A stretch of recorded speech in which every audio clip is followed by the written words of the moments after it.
Apreciar el silencio. Cerrar los ojos. Reconocer el viento. Atender las campanas del mar. Escuchar la fuerza inigualable de la vida. Recogerse. Sentir quiénes somos. Conectar. 50 años de conservación. Parque Nacional de Timanfaya.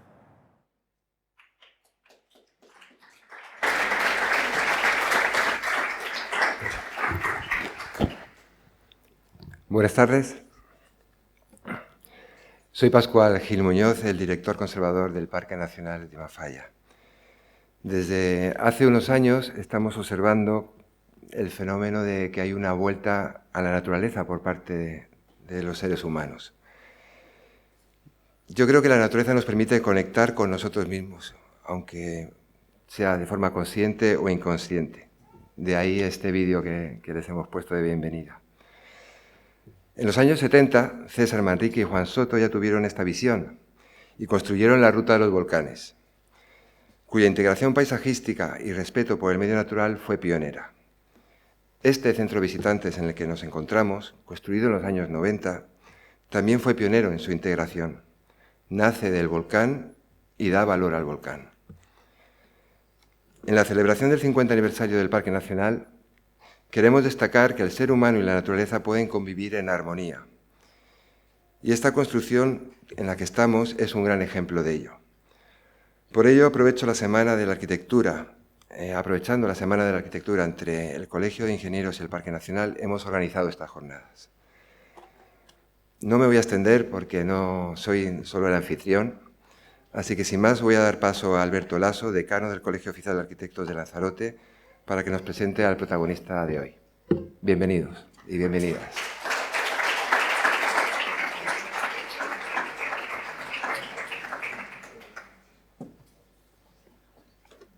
Buenas tardes, bienvenidos a todos. Agradecer a Pascual Gil y a todos los integrantes del Parque Nacional por esa demostración de ilusión que permite que ese espacio tan singular se siga manteniendo. Y eso hay que agradecer, digamos, con la pasión que lo hace. Estamos en una Semana de la Arquitectura que su lema era Actuaciones en el Paisaje. Y uno de los vertebradores, tenemos la economía circular, la sostenibilidad, ciudades sostenibles, cómo recuperamos el plástico para ser más, digamos, naturales. Y recordando un poco de cuando uno estaba estudiando, pues la figura de Julio Cano Lasso era una figura, digamos, sensible y acorde un poco con la naturaleza y con ciertos criterios de sostenibilidad. Entonces yo quería recordar, antes de presentar pues al conferenciante, 5 citas de Julio Cano Lasso en homenaje, digamos, a este arquitecto que es medalla de oro de arquitectura española. La primera hablaba de los detalles humildes. La relación entre arquitectura y naturaleza, a su nivel más cotidiano y humilde, se manifiesta en la acción de los agentes naturales sobre los materiales de construcción. Este es un aspecto muy importante de la arquitectura, el comportamiento de los materiales al paso del tiempo, su envejecimiento. La segunda cita habla de su ideal humanístico y el retorno, digamos, al paraíso. Él dice: yo quisiera que el nivel de una civilización fuera medido por sus valores espirituales y éticos, que ciertamente requieren un soporte económico, por su armonía con la naturaleza, por su capacidad de crear ambientes gratos y, en fin, por una sensibilidad de trato hacia todo lo que habita en la tierra. La tercera cita nos dice: atención a la relación con el entorno. La arquitectura nunca es un hecho aislado, aunque esté en pleno desierto. La cuarta, colaboración con la naturaleza. El arquitecto ha de ser sensible colaborador de la naturaleza. Mi consejo es actuar siempre a favor de la naturaleza, nunca contra ella. Y por último, la quinta, la arquitectura es un arte que ha de tener un soplo de poesía. Estas 5 citas resumen un poco una visión que puede tener, digamos, un arquitecto o un estudiante de arquitectura sobre la figura de Julio Cano Lasso. Nos acompaña Alfonso Cano Pintos, hijo de Julio, y coautor del Centro de Interpretación y Visitantes de Mancha Blanca. Yo le daría la bienvenida. Él es profesor de la Escuela Técnica Superior de Arquitectura de Madrid y cuenta, digamos, con una experiencia y unos premios en el estudio Cano Lasso, que él mismo pues, le va a explicar en esta conferencia. Así que le damos la bienvenida.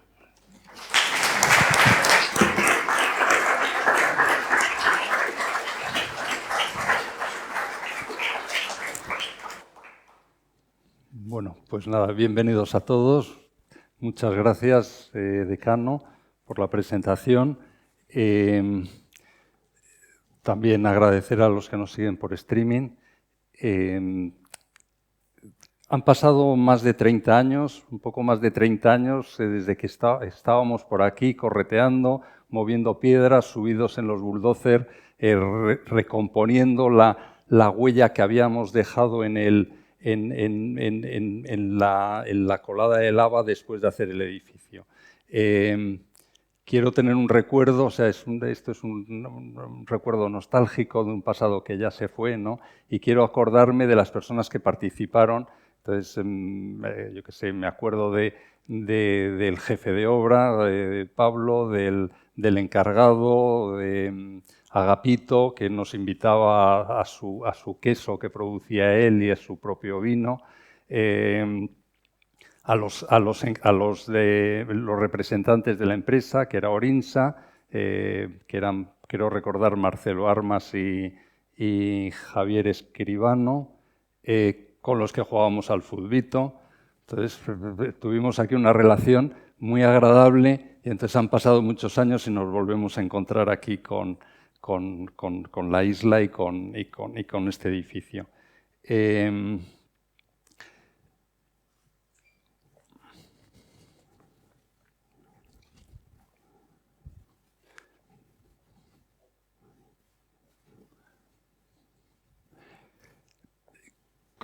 Se han juntado en estas fechas el 50 aniversario del Parque Nacional con el centenario del nacimiento de mi padre, Julio Cano Lasso.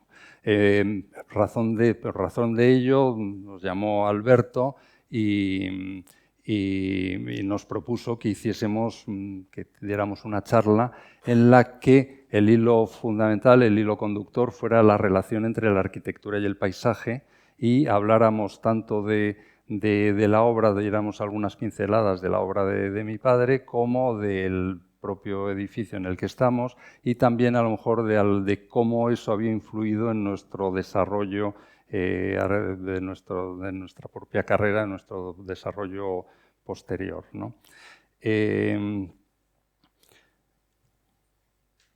Nos invitó y no penséis que ha sido esta amable invitación porque fuéramos primos, sino no tenemos nada que ver, aunque coincidamos el apellido.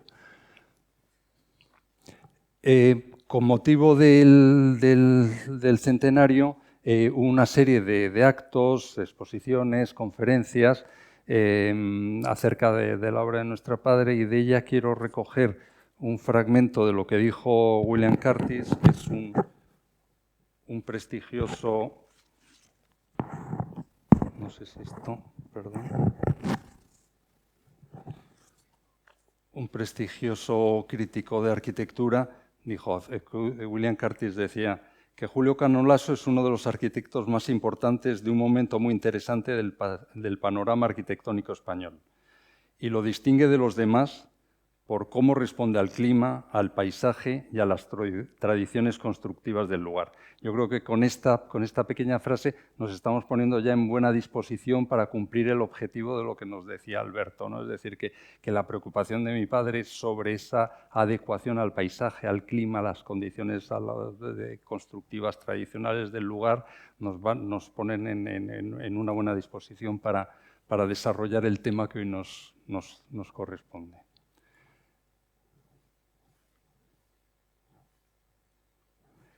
Con motivo del centenario, lo que era antes el Ministerio de Fomento editó una monografía titulada Naturalezas, en la que se recogía, además de las obras, de las principales obras, de dibujos, de textos, el pensamiento de mi padre, unos artículos en los que repasaba la vigencia de su pensamiento y de su obra, realizados por importantes arquitectos, tanto españoles como extranjeros.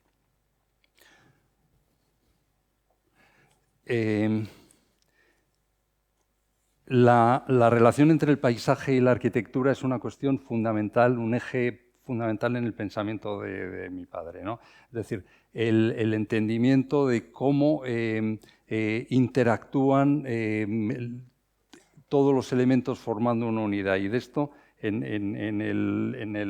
el ensayo que hizo Pep Llinàs en el libro que he mencionado, en Naturalezas, dice: Julio Cano Lasso establece una interesante relación entre los... Se establece una interesante relación entre los proyectos de Julio Cano Lasso y sus dibujos de ciudades, en los que la naturaleza y la acción del hombre se acompasan con el paso del tiempo y forman unidades indivisibles.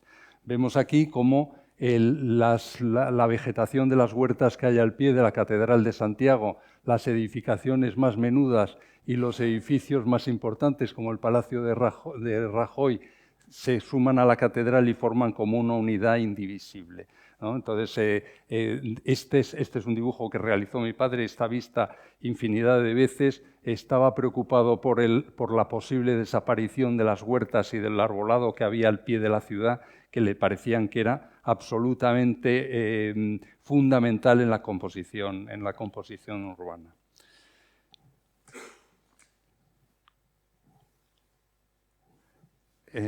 Hay un texto de Menéndez Pidal que me parece muy interesante, que habla que el río Tajo devaneaba sus meandros por las tierras de arcilla de la Sagra, hasta que un momento dado mordió el lecho más rocoso de las estribaciones de la serranía de Toledo, de los montes de Toledo, y entonces ya quedó atrapado en esa situación, y año tras año, milenios, fue lavando, fue desgastando la roca hasta formar un profundo tajo de 90 metros de profundidad.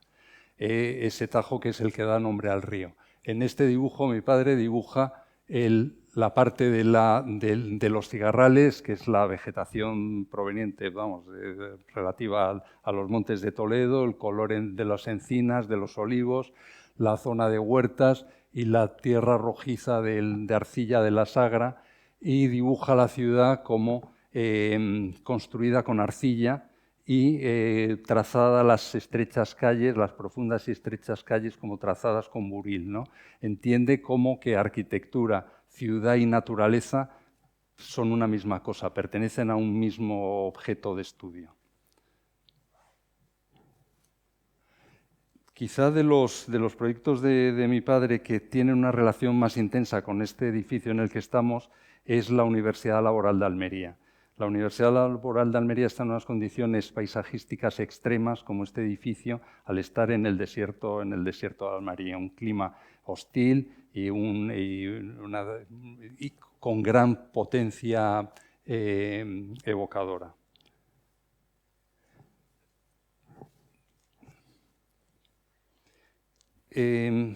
Volviendo al libro Naturalezas, el crítico finlandés Juhani Palasmaa dice que destaca en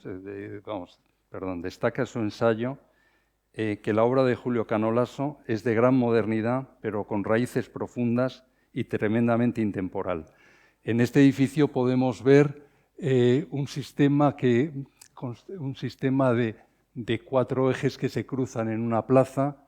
Es un edificio fortaleza, cerrado al exterior, a los vientos cargados de arena del desierto de Almería, lleno de perforaciones de patios a los que se vuelca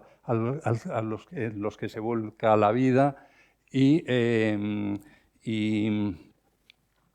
que creo que tiene unas reminiscencias casi fenicias, o su trazado es hipodámico, es como el trazado de las ciudades hipodámicas, con las que están el mismo sistema con el que están construidas muchas ciudades españolas en América Latina.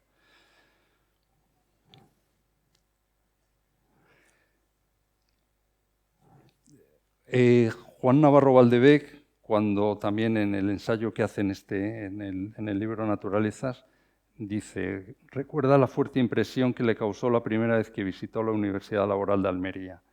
Se debió a la gran fluidez y naturalidad en el lenguaje arquitectónico empleado y a la riqueza de las experiencias espaciales conseguidas. Todo ello a pesar de la austeridad evidente de los medios constructivos y económicos destinados a la construcción. Aunque no lo consideraba una merma, sino todo lo contrario. Ese rigor ascético había servido para acentuar las virtudes.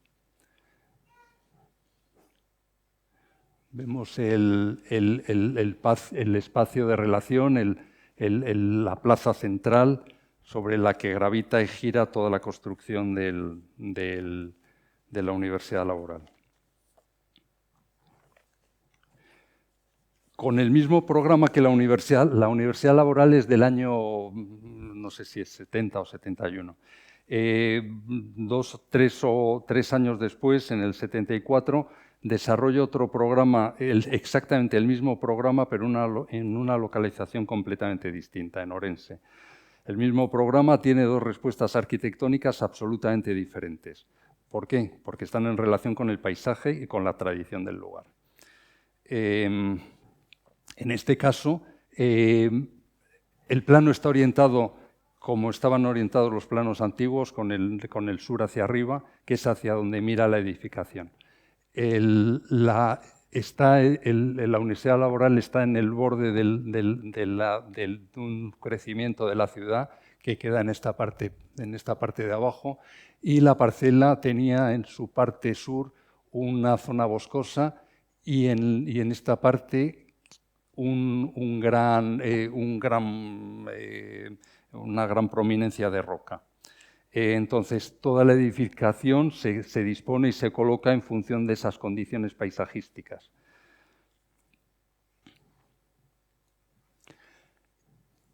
En un libro publicado por mi padre, que es La ciudad y su paisaje, hay unos dibujos de la Plaza de la Quintana de Santiago, en el que el monasterio de San Pelayo aparece dibujados unos potentes muros con las ventanas, esas ventanas con esas rejas tan potentes, y lo titula Aquellos muros de piedra.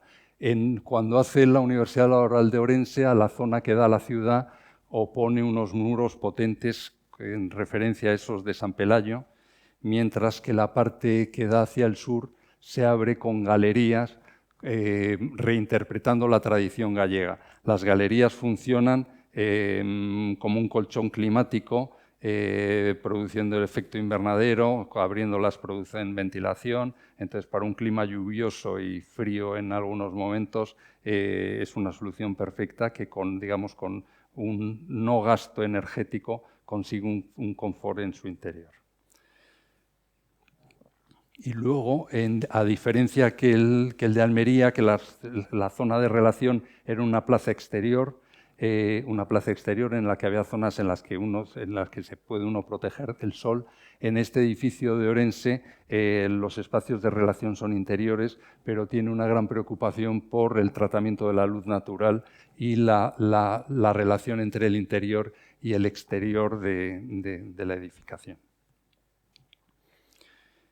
Aquí vemos ahora comparados a unas escalas semejantes los 2 edificios. Uno es de tradición clásica, basado en unos ejes claros, una edificación dependiente de la iluminación por medio de patios, de la privacidad por medio de patios, mientras que el otro es más orgánico, pertenece a una tipología más nórdica en el que la arquitectura se abre con más naturalidad al paisaje. En la solución de Almería el paisaje es muy agreste, del cual hay que defenderse, mientras que en Orense el paisaje se puede disfrutar siempre que uno esté como protegido dentro de ese impermeable que son las galerías. Este otro proyecto, que es un poco anterior a los otros dos, es de finales de los 60, es, del 67 puede ser, es el centro de comunicaciones vía satélite que está cerca de Madrid, en Buitrago de Lozoya. Está construido cuando el programa Apolo, para poder seguir las naves que iban a la Luna, tenían un centro en Estados Unidos, en España y otro que no sé si estaba en Australia o Nueva Zelanda. Entonces, el encargo era de un edificio, bueno, fue un concurso que ganó, que era un edificio en el que era la tecnología más punta del momento, ¿no? Entonces, la duda era a una tecnología punta que había que alojar dentro de un contenedor. Ese contenedor lo hacemos tecnológico. Entonces, ahí, ante eso, mi padre dijo: la tecnología que podemos aplicar en la construcción ahora mismo en España está muy, muy lejos de la tecnología que va a alojar el edificio. Por lo cual es mejor que el edificio hunda sus raíces en el lugar en el que está sentado y la conexión con el espacio y con tal se produzca en los medios que realmente sí son tecnológicos, que son las antenas y los equipos que estaban dentro de la edificación, ¿no? Entonces está construido con la misma tierra del lugar, todo está construido en ladrillo y se comporta un poco como una fortaleza, ¿no? Se cierra al exterior casi como una fortaleza, mostrando luego elementos de una gran potencia. Esta es la sala, la sala más importante, la de control de la navegación, y en los otros espacios son espacios servidores en los que están los equipos y demás salas. De esto, en el ensayo que hace el profesor de la Universidad de Sevilla, perdón que encuentre el texto.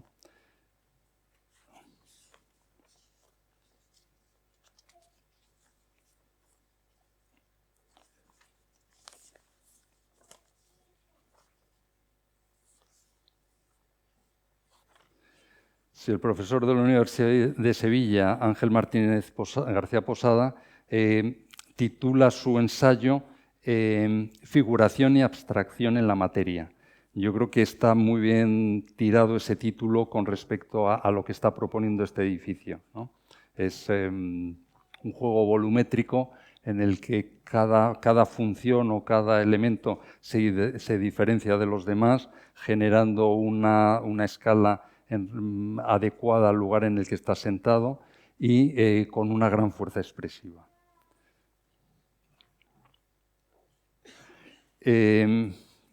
Para mi padre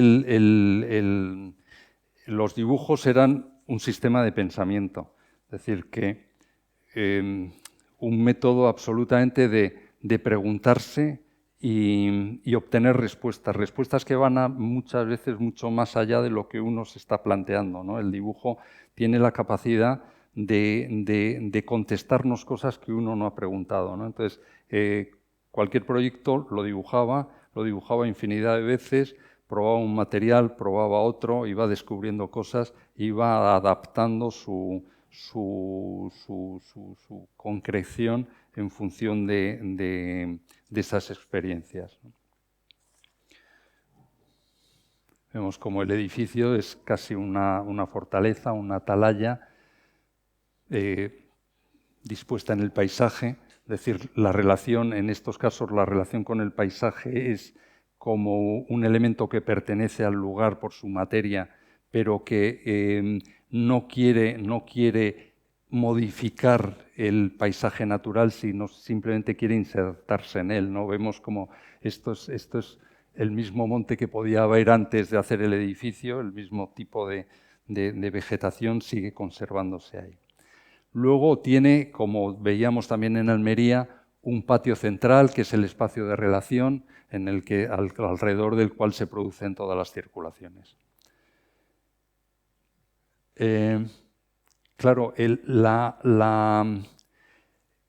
cuando propone que el edificio quiere que sea del material del lugar, lo lleva hasta sus últimas consecuencias. Todo el edificio es de ladrillo. Suelos, paredes, muros de contención, techos, cubiertas, pavimentos. Vemos en esta imagen, ¿no?, como incluso los estanques. Y luego solamente en la zona que había de residencia,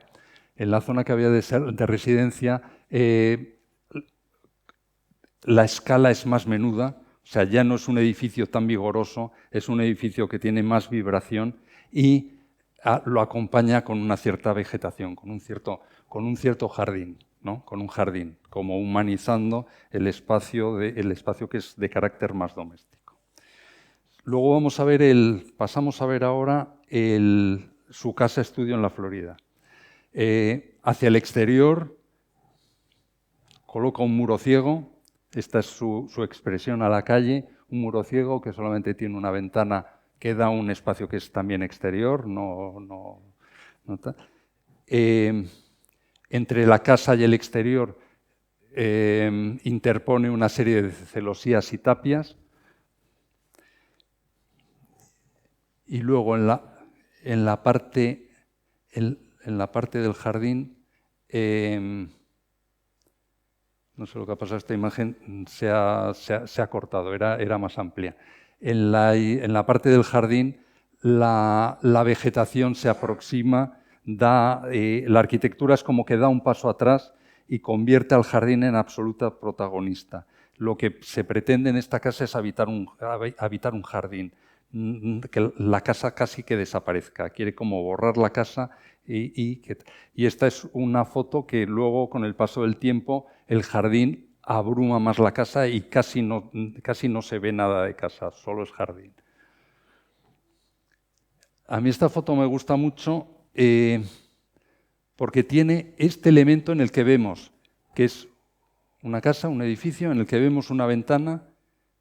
Y lo que vemos por la ventana no es un espacio interior, que era lo que correspondía, sino que volvemos a ver otro jardín. Es decir, que la idea de que la casa quiere que sea un jardín lo lleva como otra vez hasta sus últimas consecuencias. Y si vemos este espacio desde dentro, vuelve a tener el jardín que lo domina todo, ¿no? Esta es una casa que pretende ser viva, no solo porque evoluciona en el tiempo desde una primera época, una segunda época y otra tercera época, sino por cómo el paso del tiempo activa y mejora y colabora con la arquitectura, un poco en relación con una de las frases que ha dicho antes Alberto.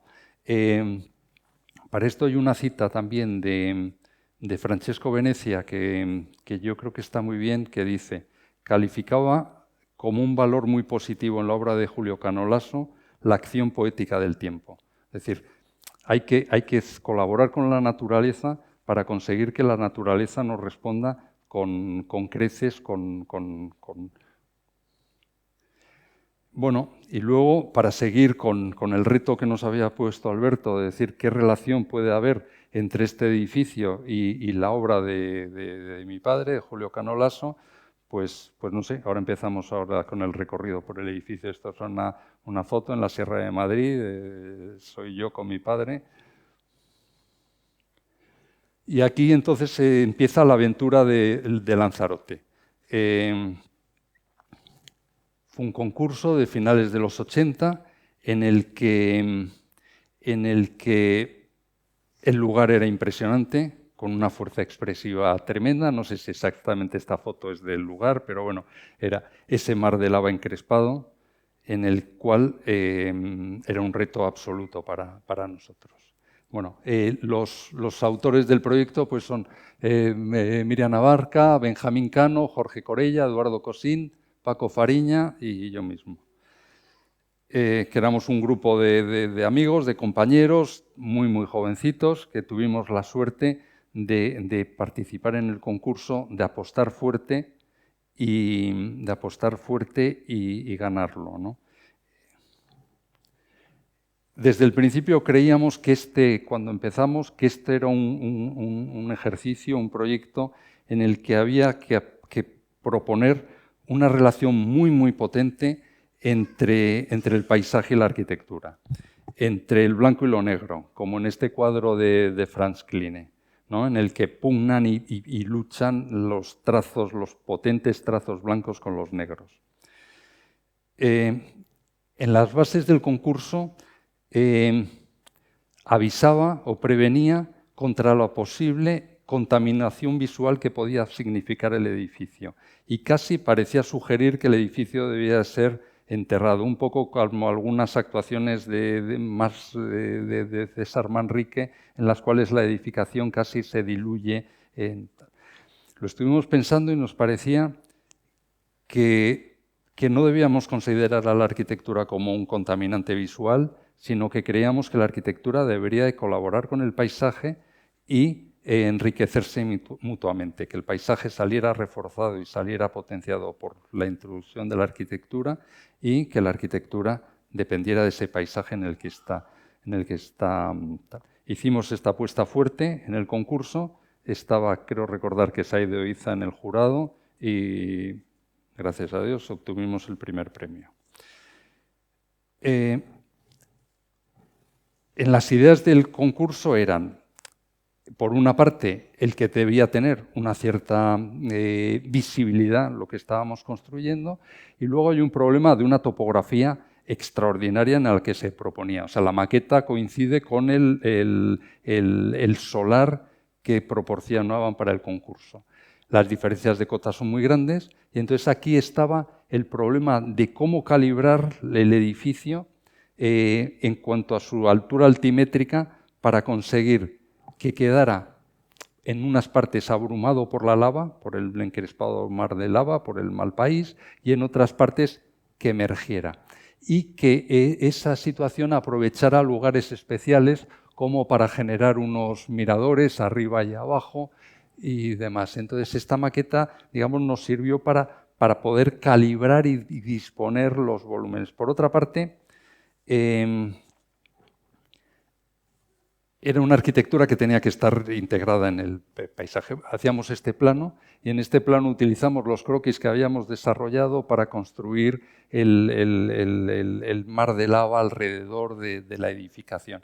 En la edificación tomamos algunas decisiones que eran disolver de una manera orgánica el programa de aparcamiento, el activar unos sistemas, unos mecanismos de acceso, que son fundamentalmente como la trompa larga esta, aunque luego tiene otras salidas de diferente carácter. Diferenciar claramente el programa entre las partes, digamos, más privadas y la parte pública. Encapsular y diferenciar los usos, diferenciar los diferenciados usos del programa, como la sala en la que estamos, que está contenida dentro de un rectángulo perfecto, las zonas de oficinas y librería que pertenecen a este otro volumen, la zona de usos múltiples todos se relacionan con el exterior, con un patio. En este mecanismo de entrada se colocaba como un aljibe en el que se recogía el agua, y luego todo los aseos, y luego la parte correspondiente a las exposiciones se fractura, se rompe y se le hace un borde difuso. Se busca romper su borde para que el excesivo tamaño que tiene el elemento se pueda leer desde fuera y desde dentro como espacios, como una fragmentación de espacios enlazados que tengan la superficie que se requería, pero que no supusieran una lectura de espacio que nos parecía que estaba muy alejado de lo que en la isla tradicionalmente se manejaba, ¿no? Ganamos el concurso y entonces empezó el momento de investigación. Nos vinimos aquí a Lanzarote y empezamos a investigar, a indagar, a descubrir escala y tamaño de la edificación, tapias que esconden cosas, textura de los muros, sistemas de construcción tradicionales. Estuvimos con los personajes, los conocimos, nos contaron, tuvimos vivencias con ellos.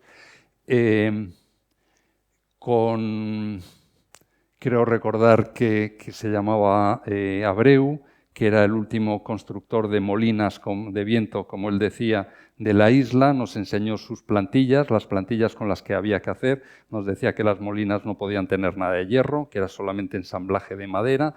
Sus sistemas de ensamblaje los tenía todos ahí perfectamente con las plantillas. Y demás, estuvimos con él momentos muy bien, aprendimos un montón y yo qué sé, incluso nos tomamos alguna copa de vino y más con él.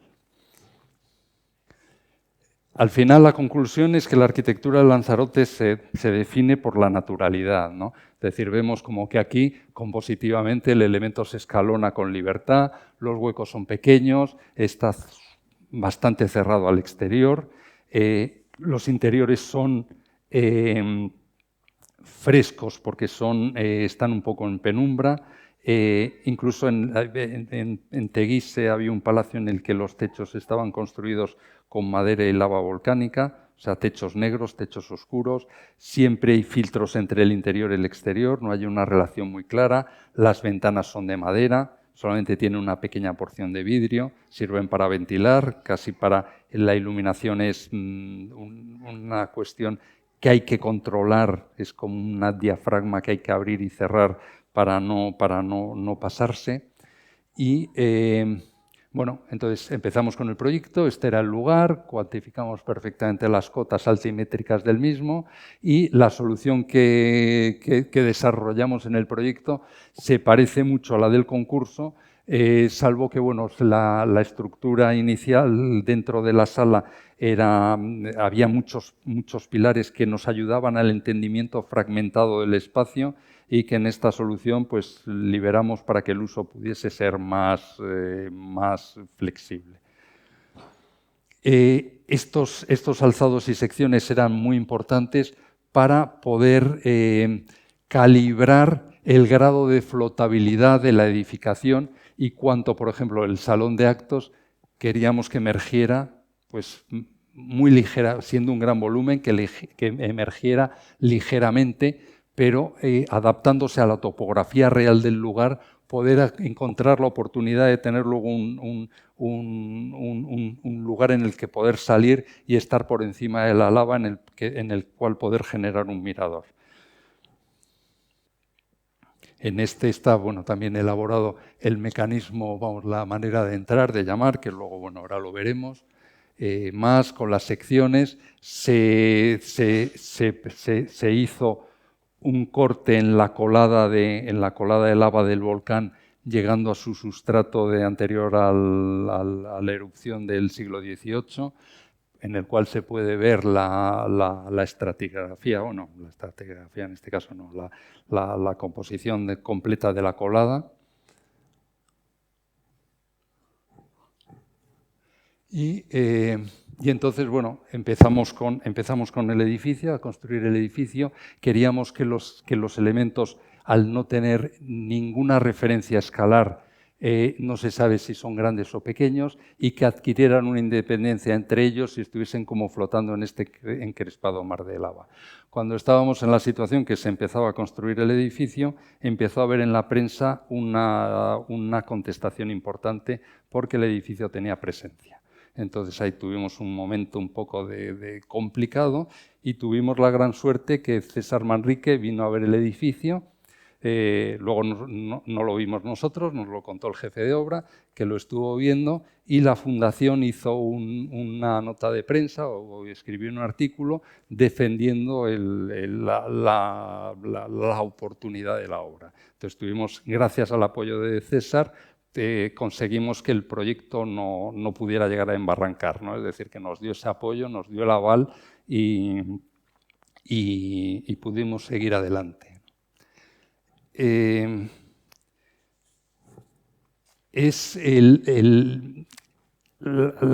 Los bloques de edificación se separan unos de otros, interponen tapias. Nos parecía muy importante lo que se está viendo aquí, que la lava se mete entre los distintos cuerpos de edificación y la hace que parezcan independientes, que los bloques flotan y son, bueno, son difíciles de interpretar desde fuera.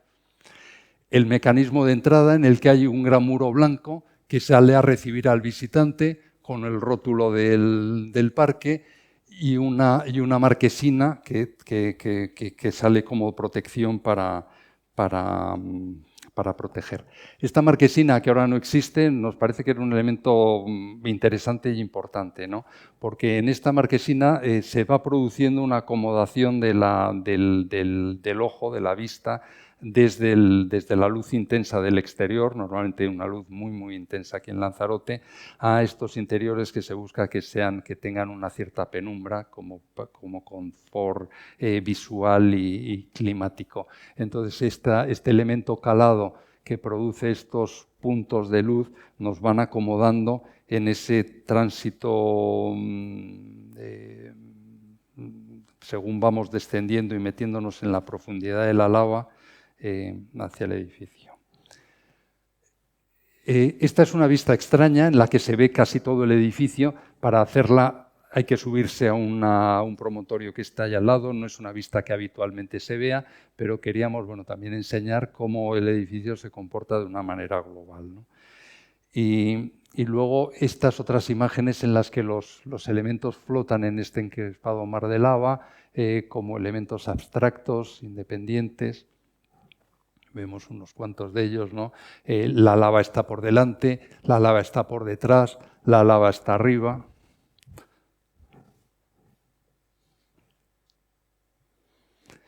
Las cubiertas son de lava, que hace que en una vista aérea el edificio solamente muestra los bordes blancos del borde de la edificación, ¿no? Es decir, que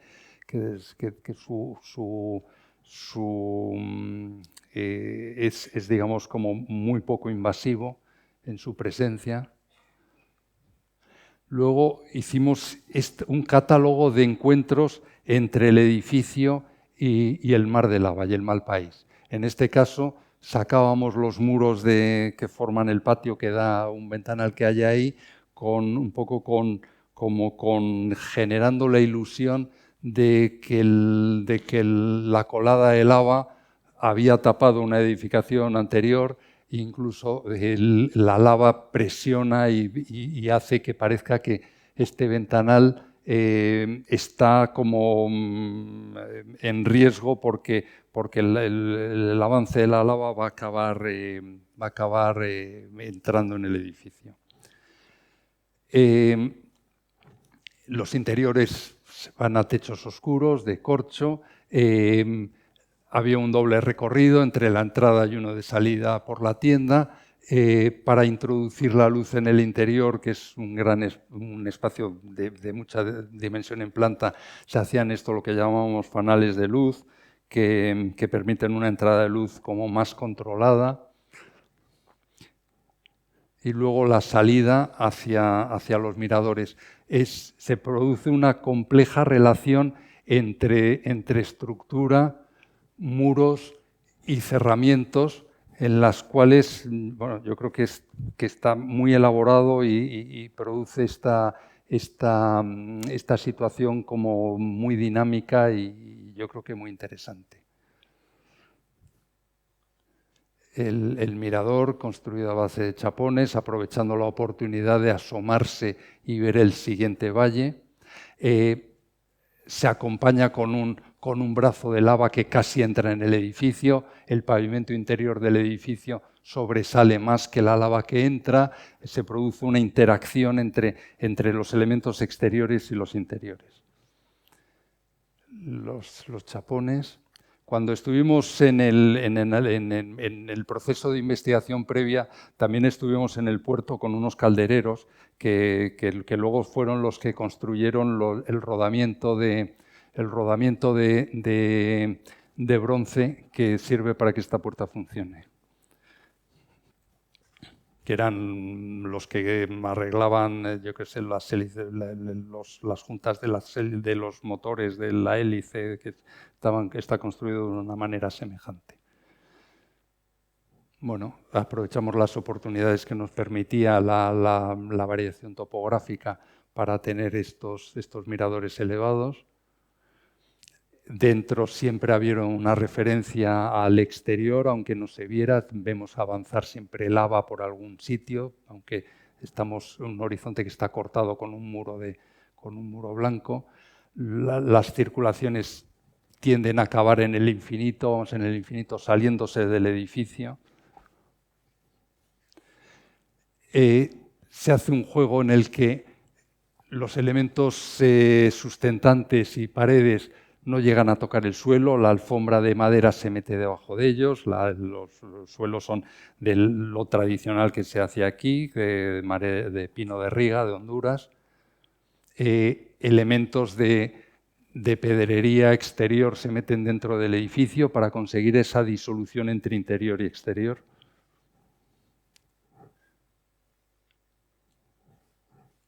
Bueno, aquí se me ha pasado, perdón.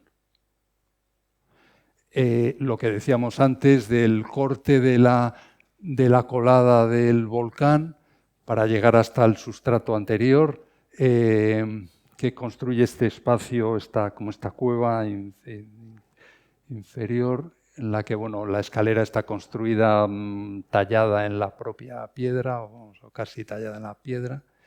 Y luego la parte doméstica, la parte de viviendas de guardas, o ya no me acuerdo bien de qué eran, tenía pues su pequeño patio en el que pensábamos que debería haber vegetación y unas pérgolas en las que confiábamos que la bugambilla que está ahí plantada las cubriera y hiciera que el espacio fuera más humano, más doméstico. Pero estas zonas hacia el exterior se manifiestan de una manera abstracta y no dejan ver su función más doméstica. Materiales muy pocos, muy naturales y con muy poca transformación. Los aceros naturales, la madera de pino de Riga, las barandillas de acero y madera, los elementos, lo que antes decíamos, las luces incluidas para que no existiera otro elemento más, ¿no? El elemento de que los muros no llegan a apoyar, que la madera pasa, o detalles de esto del tirador de acero sujeto en la puerta de vidrio. Acabamos el edificio y tuvo una acogida excelente en la crítica. Fue publicado en las revistas más importantes. Esto llegó a ser portada de la revista japonesa Masu. Fue seleccionado para la Bienal Española de Arquitectura. Obtuvo el premio Camuñas. O sea, digamos, es un edificio en el que consiguió rápidamente un reconocimiento. Bueno, y entonces ahora pasamos como a la tercera parte, que ahora, ¿cuánto llevo? ¿Cuánto llevo? Mucho, más de una hora. No, vamos bien. ¿Qué influencia ha podido tener la obra de nuestro padre y este edificio también en parte de la arquitectura que hemos desarrollado yo dentro de Estudio Canolaso, no con el grupo de amigos que hicimos el proyecto? Y voy a empezar entonces ahora. El paisaje hay que entenderlo de una manera un poco diferente. El paisaje ya no es un elemento natural, sino que aquí pasa a ser un paisaje urbano. El paisaje que hemos visto que aquí es un paisaje impresionante por su cualidad. En este caso el paisaje es todo lo contrario, es negativo. Era la actuación, el ayuntamiento decide trasladar la sede de la empresa municipal de transportes a un barrio en el que estaba degradado y que tenía problemas de delincuencia, drogadicción y no sé qué, que era una zona industrial abandonada. Entonces, la primera cosa que hace para rehabilitar el lugar es introducir un elemento, una dotación pública que sea capaz de regenerar de producir una recirculación de los tejidos para que esos tejidos de una manera natural se sanen, ¿no? Entonces, en este barrio deciden colocar el edificio que fue un concurso, al lado de un viaducto. Claro, en la ciudad se producen tensiones entre cuando uno va a ocupar un lugar, encuentra que el lugar está afectado por muchas tensiones que lo rodean, ¿no? Entonces, estas tensiones se expresan con mucha claridad en esta instalación de Marina Abramovich y Ulay, en el que el evento consistía en que los visitantes del este tenían que pasar entre los dos artistas, ¿no? Para que percibieran cuáles las tensiones que se producen en el espacio, ¿no? Entonces, aquí nosotros identificábamos que construir al lado de este viaducto, el viaducto producía como un elemento de peso que comprimía el espacio y que generaba unas visiones de carácter oblicuo y cruzado que nos parecía que era por donde teníamos que desarrollar la propuesta, ¿no? Entonces, desarrollamos esta propuesta en la que tenemos el peso del viaducto, creíamos que el espacio debería continuarse entre el jardín de un lado, el edificio de la nueva sede no debía ser un obstáculo para esta transición entre los jardines de este lado y los jardines de este otro, generando una continuidad y no dejando el edificio nunca en una situación por debajo del viaducto. Entonces era hacer un edificio elevado. ¿Cómo se hace un edificio elevado? ¿Cómo se hace un edificio que queremos que flote, que esté tal? Entonces vivimos experiencias, yo que sé, Oteiza, el monumento a Batlle o Chillida. Pensábamos que la estrategia de Chillida era muy útil, que era a base de vaciar algunos elementos de peso y a base de que el apoyo no fuera simétrico y centrado, no tuviera una simetría, ¿no? Ese desequilibrio produce sensación de flotabilidad, ¿no? Entonces, hicimos tanteos, muchas maquetas de tanteo, hasta llegar a esta maqueta conceptual de cómo queríamos que fuera el edificio.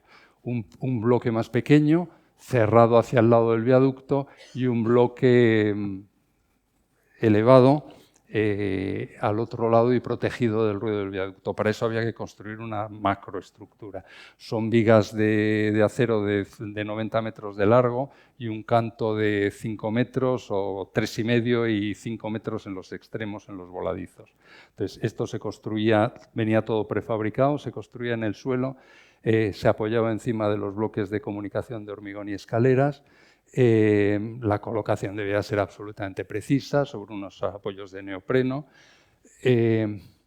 Vemos aquí la viga gigantesca de los 90 metros de largo, y son 2 vigas, y a partir de aquí en el suelo se iban realizando los forjados, y una vez que estaba realizado se colgaba de los forjados que estaban más arriba. La gente llegaba todo perfectamente mecanizado, lo montaba en el suelo y lo levantaba con tirantes. En lugar de toda la estructura no tiene pilares, solamente está colgado de dobles tirantes de acero.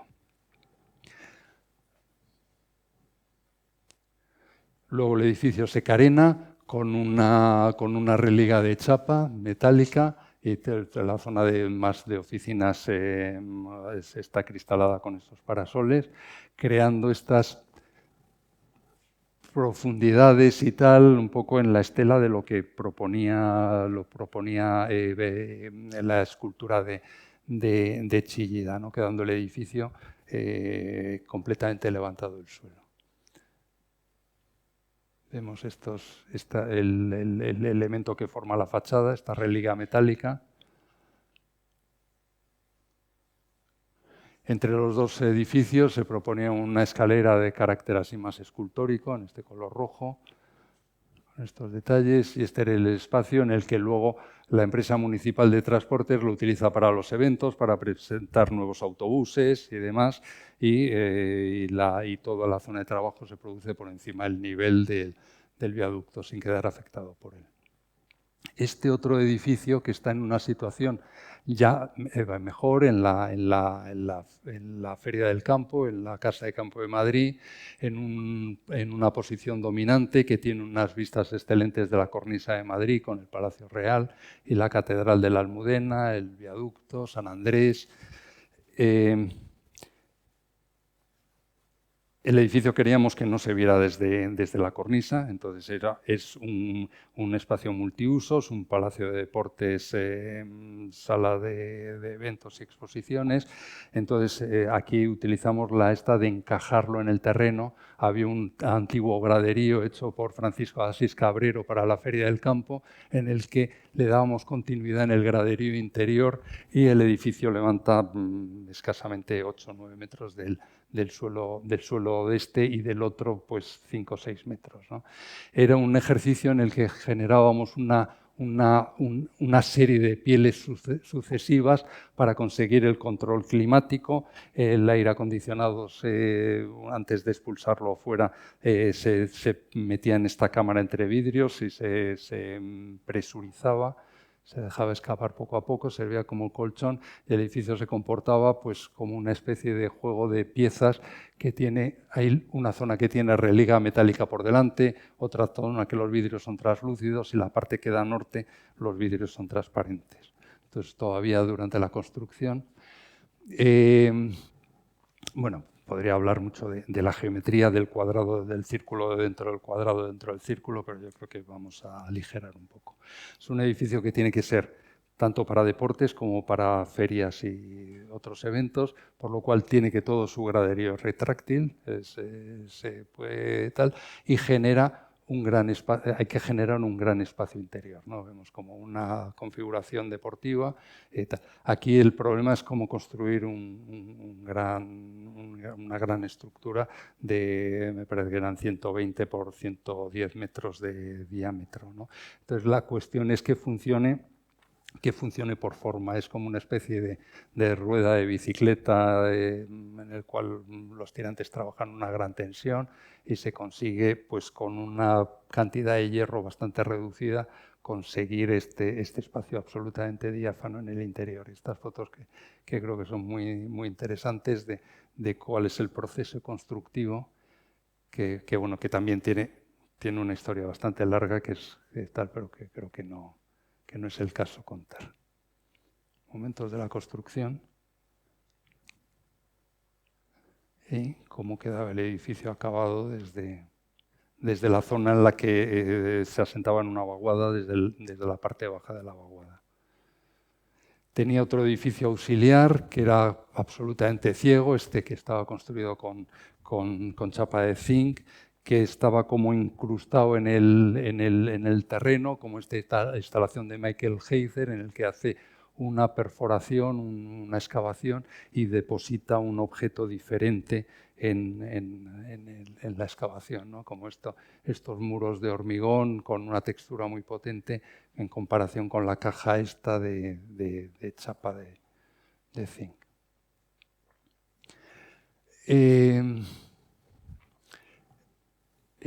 Bueno, voy a ir muy rápido. Esta es en Almería, en La Chanca, en una situación en la que nos encontramos. Bueno, era un juego de cómo manejar las geometrías, ¿no? Entre el orden y lo aleatorio. Lo que había existido históricamente en La Chanca era un barrio así, un barrio de pescadores, que era pobrísimo, pero con una gran dignidad. Pintaban las casas con los colores que pintaban los barcos, eran casas medio cueva, y esto había desaparecido y era construir en el mismo lugar, y queríamos imbuirnos del espacio. Esta instalación de Carandré, en el que las piezas están como arrojadas de una manera aleatoria, nos interesaba. Queríamos llegar a un resultado que fuera de este tipo, esta maqueta, ¿no? Que las piezas están arrojadas de manera aleatoria. Para eso pensábamos en este cuadro en el que el hombro de la mujer tiene un tejido que tiene una trama de rombos, pero al depositarse en su hombro, en este caso en la topografía, esos hombros se deforman y generan, bueno, con un módulo absolutamente regular, la geometría nos ayuda a generar disposiciones de geometrías de este tipo, como este cuadro de Palazuelo, ¿no? Entonces conseguimos un resultado al final como de este tipo.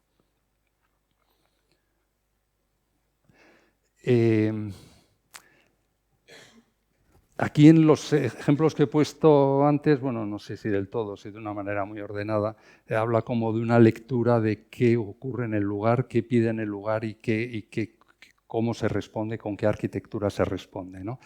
Pero hay otras veces que eso no sucede así, que uno quiere imponer unas ideas previas a un lugar, pero haciéndolo también con sensibilidad y con tal. En esta instalación de Walter de María, que está en el medio oeste americano, Walter de María se pasó 8 años buscando el lugar adecuado para poder hacer esta instalación. Es decir, él tenía lo que quería conseguir y el lugar no le daba las claves, sino que él era el que imponía las claves en el lugar y tenía que encontrar el lugar adecuado para hacerlo, ¿no? Entonces, esto que son 400 postes que todos tienen la misma altura, tiene que estar en un lugar que haya una excepcional actividad meteorológica de rayos y truenos, porque la idea es que cuando esos producen los TALA, como todos tienen la misma cota de coronación, caen aleatoriamente en uno de ellos y de esos se transmiten a los otros, generando un espectáculo de luz.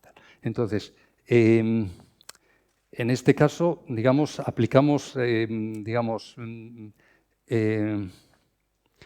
signo de los tiempos va por lo ligero, ¿no? El filósofo francés Lipovetsky habla que sí, que el símbolo de los tiempos, lo que caracteriza estos tiempos es la ligereza, ¿no? Las cosas se mandan, imágenes que enseguida caducan, mensajes de WhatsApp rápidos, las cosas dejan de tener su profundidad para ser cambiantes, mutantes, que cada vez se van. Entonces, traigo 3 ejemplos de arquitectura que buscan lo ligero, ¿no? En este caso, que es el estadio de Vallehermoso de Madrid, el estadio de atletismo, en el que lo que se hace es que se modela la topografía, construyendo un espacio en el que está el graderío y la cubierta y un pabellón de calentamiento. Son elementos ligeros, como que lo que buscábamos es que como que flotaran en el aire encima de una topografía tal. Bueno, también decíamos que fuera el color verde, como queriendo que dentro de Madrid hubiera un corazón verde como una recreación de la naturaleza. O en Londres, que es un edificio industrial, bueno, que tiene una parte anterior del siglo XVIII, pero su parte de adelante era como industrial de los años 40 o 50. Había que rehabilitarlo para un uso en el que tiene también un cierto carácter efímero, que es coworking y que más tal. Entonces, la fachada que proponíamos es una fachada de un material ligero, de TFE, que permite unas transparencias, unas tal. La estructura antigua del edificio es esta que vemos aquí, delante tiene la fachada, todo está construido con materiales como reciclables, reciclados y tal, es el color, los espacios son transformables, las mesas y las lámparas están colgadas de cables y se recogen en el techo, las mesas de trabajo sirven como contraventanas y permiten que el espacio pase de ser por el día un espacio de coworking, de trabajo, para ser un espacio de eventos por la tarde y por la noche. Entonces, digamos, las cosas no son permanentes, no son pesadas, las cosas son ligeras. Las cosas son ligeras y tienen color, ¿no? Entonces, las cosas se cambian, el color se cambia, ¿no? Vemos como... O esto en Ibiza, en Jesús, es un centro sociocultural. Aquí teníamos las dudas, estuvimos viendo los muros de piedra, la arquitectura fenicia, el no sé qué tal, pero decidimos que estaba en un barrio en el que ya el carácter se había perdido, están las afueras, tal. Vamos a proponer un edificio que acoja al visitante, que le dé la bienvenida, que le invite a entrar, que sea transparente, que sea flexible, que sea entretenido. Y nada, pues muchas gracias.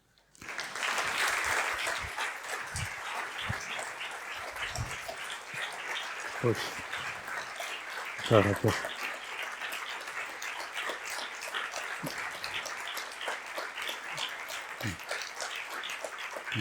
Muchas gracias. Sí. Si queréis, abrimos ahora un turno de preguntas. Si alguien quiere preguntar algo o hacer algún comentario, pues estamos a vuestra disposición los tres. A ver. Bueno, gracias por la conferencia, que ha sido muy enriquecedora y muy inspiradora. Me gustaría preguntar si puede contar un poco más sobre el proceso constructivo de este edificio y todos esos encuentros con la lava, lo que no toca, lo que toca, lo que cubre, lo que está delante, lo que está detrás. Contar un poco esa cocina constructiva que siempre es difícil de llegar a ella. Aquí lo primero que hicimos fue que, claro, la lava no es muy distinta a la que está arriba, que está oxidada, y tiene líquenes en la cara que está expuesta a los vientos húmedos. Entonces, lo primero que hicimos es acotar el lugar de actuación, quitar las piedras más significativas, las que estaban más tal, y las acopiamos en un lugar, ya no me acuerdo dónde las acopiamos, pero se acopiaron ahí todas las piedras durante la obra. Se ejecutó la obra, claro, la cimentación es llegar a la roca, vamos, encuentra siempre un sustrato suficientemente duro debajo. Está construido, digamos, con cuidado, pero con técnicas absolutamente normales, o sea, son estructura de hormigón armado, muros de bloque de hormigón, encalados, enfoscados y encalados. Luego el tema de instalaciones, pues había una fosa séptica muy moderna en esos momentos, que no sé, que ya se habrá quedado hiperantigua, ¿no? En la que el agua que emitía afuera era un agua ya casi depurada, ¿no? Es decir, tenía un grado de importante. Y nada, y entonces, bueno, se acotó perfectamente el espacio de actuación, intentando no afectar a lo que en donde no se tocaba, y una vez, siempre con un poquito de margen, evidentemente, y una vez que se iba acabando la obra, las piedras esas que estaban acopiadas se volvieron a colocar.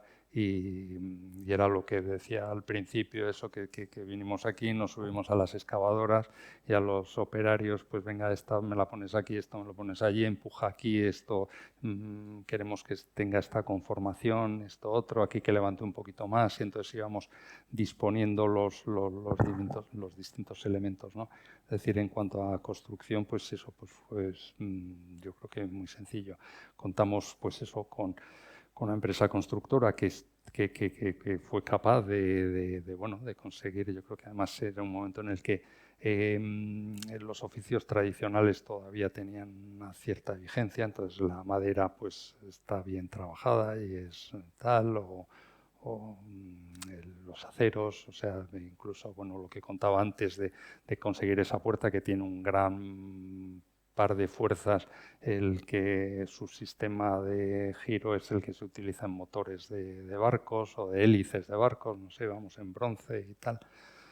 Y no sé si con eso contesto a tu pregunta, pero pues nada, si alguna más, o entonces ya, pues nada, muchísimas gracias a todos. Lo que vamos a hacer ahora es que recorremos un poco el edificio. Yo creo que el recorrido lo podemos hacer charlando, sin un orden excesivamente prefigurado, ¿no? Según nos vaya apeteciendo, vayamos encontrando la oportunidad, ¿no? Pues nada, muchas gracias.